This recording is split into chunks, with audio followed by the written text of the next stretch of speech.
Here's my story.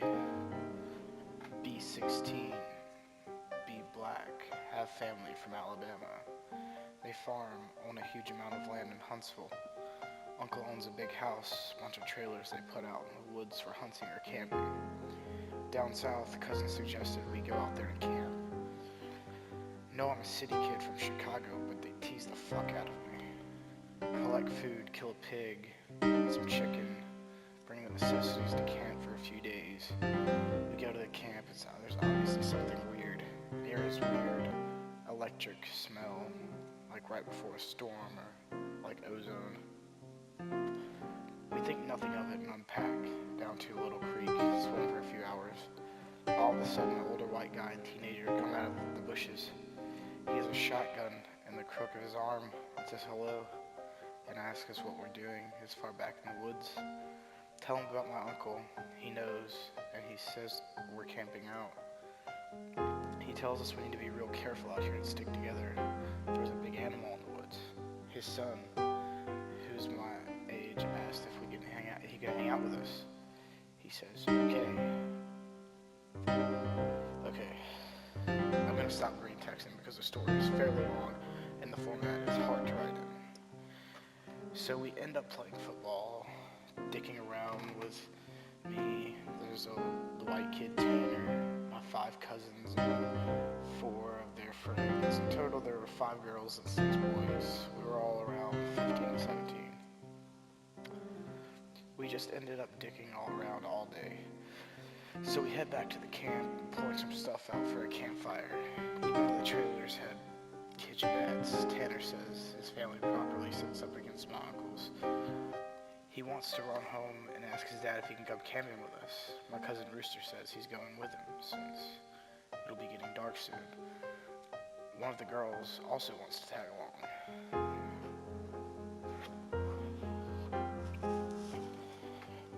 It's about 7 o'clock and it's starting to get pretty dark. They take flashlights and take the trail toward Tan's property. The rest of us chill. We make s'mores, drink, and kiss on the girls. About 30 or 40 minutes later, there's a smell of ozone again. You could smell it over the smell of the fire. We had started this really nasty, coppery smell, like right after you had a nosebleed and it stopped. It wasn't exactly like dry blood, but it was that nasty metallic back of your throat smell. We immediately think that it's some kind of electrical malfunction or someone left a hot plate or some shit on. We search the trailers, but nothing is on, and we can smell it. And all of a sudden, we hear people booking down the path towards us, and Rooster, Tan, and the girl all come running clearly out of breath and don't even break stride. They all run to the trailer right where the fire is. We all got the fuck out of there to get into the trailers. They ended up calming down, even Rooster crying his fucking eyes out at this point. And all the while, the fire guttering lower and lower. So many of my other cousins say fuck it and are about to go outside and get the generator out of the shed between the trailers. Tanner goes, fuck no, lock the front door, ain't nobody else going outside. He's been crying too hard and his eyes are bloodshot and puffy. His pants are dirty as shit. He goes on to tell us that they went up to his house. His father said, sure you could go camping, but make sure they were careful on the way back. Maybe they should take a hunting rifle just in case. Evidently, Tanner had seen something in the yard a few days before. One of their pigs had come up ripped up, half-eaten. They assumed it was just some big cats or coyotes, even though they don't usually fuck with live animals. He had gone upstairs and packed his stuff and told his dad it would be okay without the hunting rifle because coyotes avoid people. So they started walking back towards where we were camping. So Rooster finally stops crying and shaking. The girl already had, but she was just staring out the window, a dumb look on her face. He says they had gotten halfway to the woods towards the camp when they started to hear the shit in the forest. It was almost pitch black by this time, so they weren't sure at first what the fuck it was. The girl says she heard something in the bushes right off, and they all beamed their flashlights where there was someone standing back in the woods in a little hollow. Rooster said they had shouted at him and told told him that he was scaring the fuck out of them. What a dick he was. He says that when he realized the guy was facing from them, so they kept walking, starting to smell nasty, coppery, ozone smell. And they say that they look off into the forest on the opposite side, and it's a dude staring in the forest, backwards, slightly closer to the path. So now they start power walking. Tan keeps going. I should have taken the fucking rifle. As they're telling the story, the smell is still super strong, even inside the cabin. They say after they started walking faster, that kind of low gibbering started coming from out both sides of the woods, and they started booking it back to the trailer. The girl, she had her flashlight out into the woods. Besides, she had seen something jerking itself through the woods, and gibbering just got louder and louder. And when they could see the light out of the campfire, something had come out of the woods, about 40 yards behind them, into the track. They had just flat out ran as hard as they could to the trailer. So we're out in the fucking woods, and we're assuming at this point that it's some rednecks or some shit trying to fuck with us. All of a sudden, my other cousin Junior starts going on about he went to school with a native kid that was telling him about the GoatMan or some shit. We promptly tell him to shut the fuck up because we don't need anything spooky to talk about right now. But he just keeps going on and on about how it's the fucking GoatMan and how we're in his woods and blah, blah, blah, blah, blah. Now at that time, I'd never heard of the GoatMan or any of that. But then a couple of years ago, before I graduated from college, I had a minnow from a roommate, and I ended up asking him about it. And to sum it up, it's basically a fucking man with the head of a goat that can shapeshift and gets among groups of people to terrorize them. It's also supposed to be kind of like the Wendigo, and it's bad mojo to even talk, and even worse if you see it. Keep in mind, I didn't know this when I was 16, so my cousin is going, the GoatMan's going to get in and fucking get us. The girls are all terrified, and my cousins are all fucking trying to figure out if it's just some hillbillies or an animal. So all of a sudden, the smell just goes away. Like to this day, I haven't experienced anything like it. Like usually smells fade away or get less. It just literally 1 second was there, and then the other second it wasn't. So after an hour, making it 9 or 10, we stopped shooting bricks enough to go back outside and stoke the fire again. We figure it's just some assholes trying to fuck with us, so we don't go back home because we think if we do, they'll chase us through the woods or some crazy shit. Nothing else weird happens that night, and we stay together another night. And then for the main part of the night, nothing happens. At about 1 in the morning, we're outside getting drunk and telling ghost stories as someone finishes some too spooky story. I don't remember what it was about, but the smell comes back, and it's so fucking strong, one of the girls literally starts to vomit. I stand up and can actually feel how clammy the air is. I say we should get inside, this is right, we should have just fucking left. We all go back inside, and we're standing around. My cousin just keeps going on about how it's the GoatMan, and my cousin Brewster tries to tell him to shut the fuck up. And while I'm just feeling that something is wrong, I can't figure out what the fuck it is. We're sitting in there for a while, the smell just too strong. We were terrified, huddled up in the camper. We ended up cooking brats for everyone because no one wants to go outside. It's one of those packs of 4 brats in a pack, total of 3 packs. I grilled them up on the stove and gave everyone a hot dog. I get mine. After a while, when my cousin gets up and goes over to the pot to get another one, he starts grumbling about how the fuck do I get 2 and everyone else only got 1. And I look at him like he's fucking stupid. I tell him everybody's got 1 because there are only 12 brats. If he wants more, he should open a new pack and cook some more.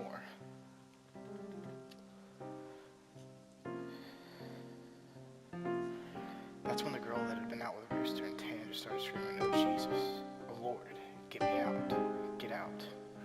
She's crying and shivering that it dawns on the cousin standing up. What the fuck is wrong?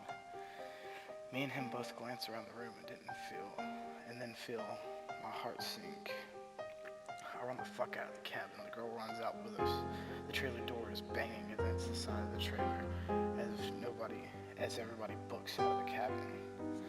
One of my cousin's friends asks us what the fuck is wrong and start counting us, as there's only 11 now. I shit you not. My cousin verified there had been 12 people in the cabin, but being that everybody didn't really know each other well, no one had noticed the whole fucking time there was an extra person. And then I realized earlier that I had noticed something was off. You know when you're just dicking around having a good time, you don't sweat the small shit. And you don't always keep track of certain stuff. But I'm dead sure that someone else had been in the trailer with us, and that they had been there for at least a fucking day, eating with us, sleeping with us. And it makes it worse. And what makes it worse is I can figure out which one, because I don't think anyone actually ever interacted with the other person. Or was it the goat man?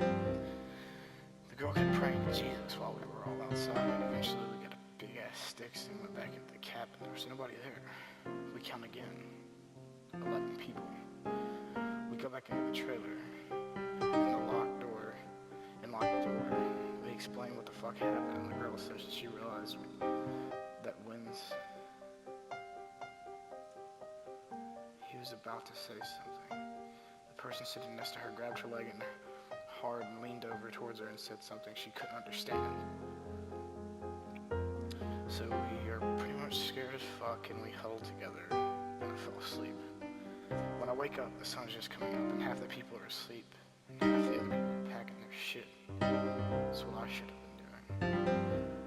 We all want to go back home, but like 4 people want to stay till the sun's all the way up, and some people think they're just fucking around and want to stay in the trailers. I just want to get the fuck out of the woods. The girl's name was Kiera, the one the GoatMan had touched anyway. I asked her if she really thinks it was something bad, and she says she just wants to go home and doesn't want to be out alone in the woods for another night. So we decided to split the people up. The 4 that want to go can go, and I have to stay because I have the keys to the cabin. It's my uncle's. I have to lock up. I'm super pissed at this point because I feel like people aren't taking this shit seriously, and I definitely don't want to be out here in the woods another night. So I've spent the rest of the day trying to convince the rest of the people, now 4 girls, 4 guys, to bet the fuck out of Dodge. Tanner leaves with them to go get the rifle. He's going back. There's just 7 of us left at this point. About 4 p.m. At around 5, he hasn't made it back yet, and we're wondering extremely fucking honestly. The only person I'd stop begging to go back was because he went to get a gun. It's about 5:30 p.m. or so when the cousin that did say that the girl Kira is outside. We all look outside, and sure enough, she's standing outside by the fire pit with her back to the cabin. I'm thinking to myself, she was so fucking scared. Why the hell would she come back? And then I realize I get this nasty feeling in my gut. Keep in mind, the whole time the coppery smell was gone, but now I realize I can smell just a twinge of it. I saved the rest of them and everybody. These are the people that wanted to stay in the fucking woods after we had the goddamn goatman in our midst, are laughing at me. And I didn't set them up to be scared. I'm looking at them like, I'm not fucking bullshitting you right now. I asked them, why the fuck would you play around like that? So one of the girls went outside to Kiera. As she gets halfway and stops cold, Kiera starts heaving, making, I don't know how the fuck to describe it, sort of like someone had their back turned and was laughing without actually making any sound. It was this fact that made me realize that there was not fucking sound in the whole woods. It was dead silent. This was like late in September, so it was still fairly hot at the time, but it was super chilly some days too. You could usually hear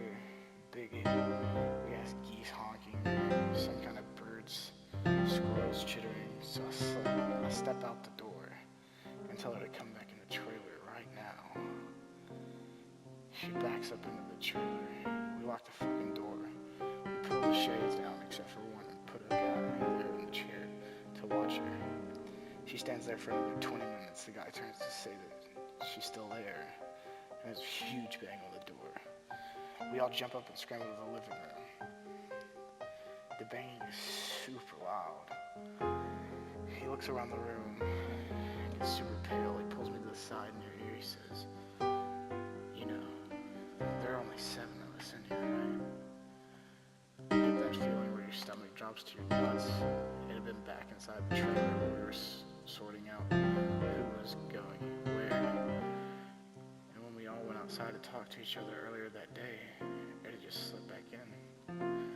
We look out the window, and there's no one there. So we recount everyone, basically. I go over and ask everyone, how many people were here earlier? Everyone said 8. Well, how many are there now?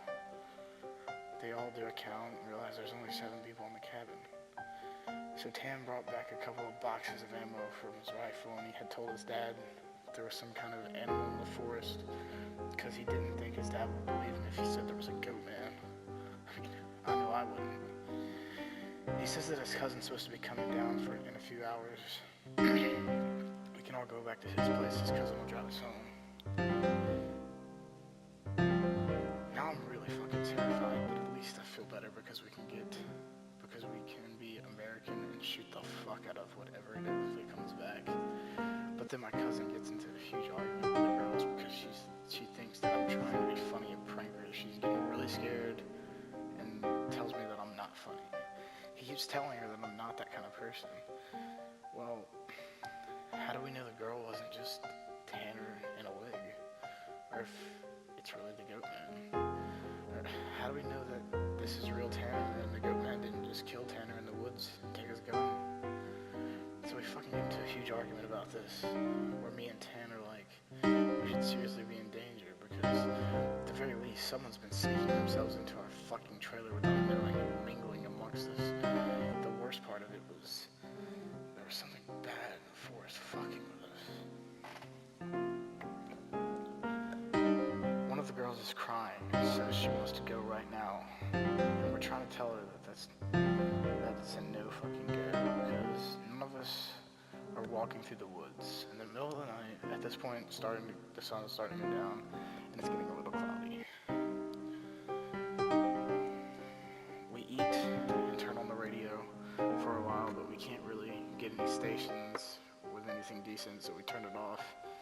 About that time, Tan's cousin shows up. He's like 19, I think.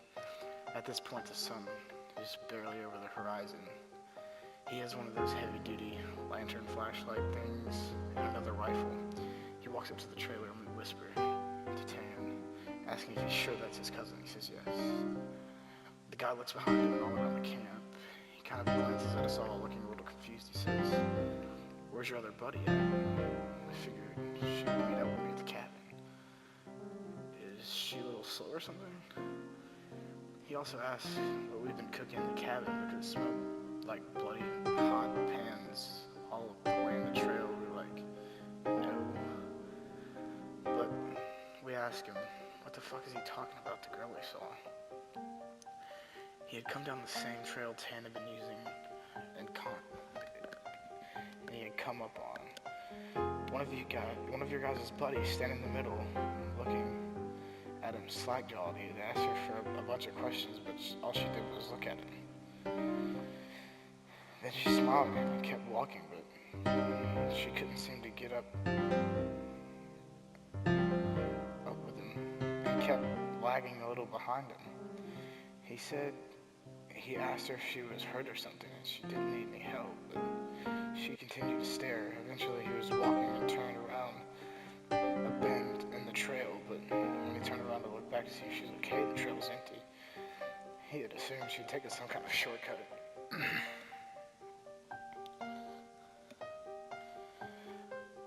We tell him the whole story of what's been going on. I half expected him to say we were full of shit, but just listened and sat down on the couches in the living room.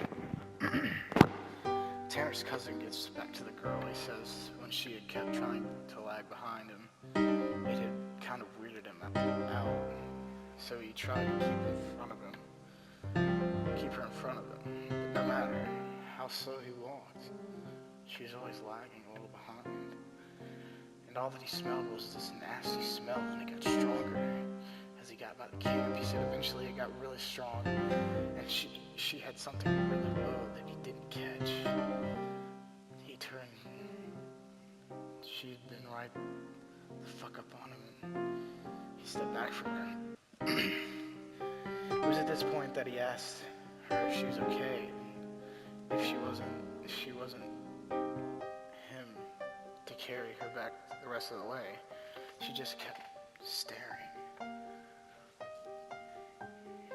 He said he reached for her arm as to grab her on the shoulder, but he must have misjudged the distance because she was off to the side where he put his hand, like she had moved a while. He was looking dead at her. So at this point, the shit's real. Most Stan's playing a joke, which we can tell he's not because he's almost pissing his pants. So they load up their rifles and we eat some more. And we just kind of sit around until about 11. To this fucking day, every time I think about this, I really pray to God that it was some huge prank that my cousins played just to never reveal so that I would shit myself for the rest of the night. Around 11, the stink of copper turns into actual nasty, gross blood smell, like cooking blood and singed hair, and Tan and his cousin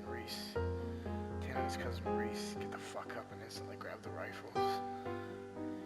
There's like a half knocking, half clawing at the door, and I shit you not, there's a voice, and it sounds like when you see those YouTube cats and dogs, their owners teach them how to talk. It's this halting, weirdly toned voice. Let me the fuck in, stop playing. It made my nuts creep up against my inside of my body. One of the girls just started crying and calling on Jesus. So it was so fucking obviously not the person talking. It didn't have the right cadence, and that's some shit I'll never realize until that moment. But all the people have a certain cadence when they talk, no matter what language. All people have a certain kind of rhythm of talking. This shit didn't have any cadence or rhythm. YouTube, those cats, what they fucking sounded like outside the door. So I'm in full terror mode. We keep yelling outside. Who is it? Stop fucking around, man. And I just keep saying, let me the fuck in for these 15 minutes. It sounded like it's almost not funny.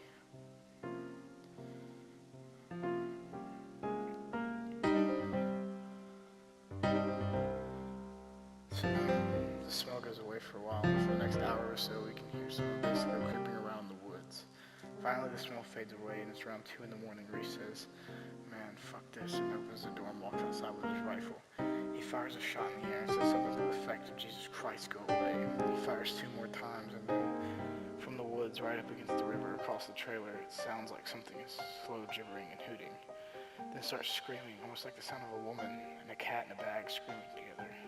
Like seriously, I've never heard any shit like that before in my life. You can hear the brush over as we start to shake. Reese fires over into the tree line and starts backing into the house. We lock the door and we hear this shit keening and screaming. Reese says something that had to come out of the bushes. Pretty much, that's how we got how the rest of the night went. It literally was screaming for the next 2 hours. We could hear shit moving around the tree line, but it never came back up to the cabin until everyone had finally fallen asleep. Tan had been sitting in the chair, watching the door with his rifle. No one else heard or saw this. And he told me 2 days later, after the whole thing was over.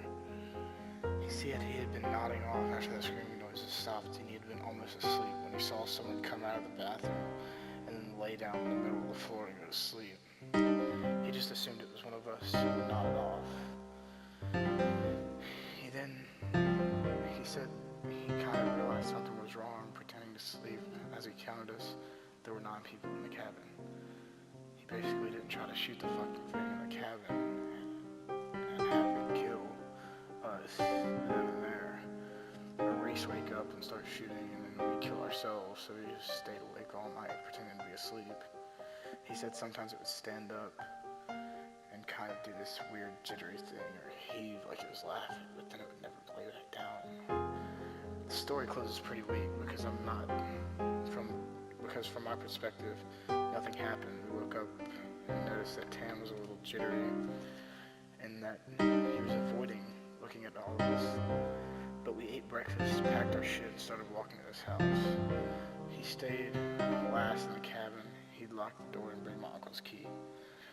We got a little bit up the path when he came up basically running.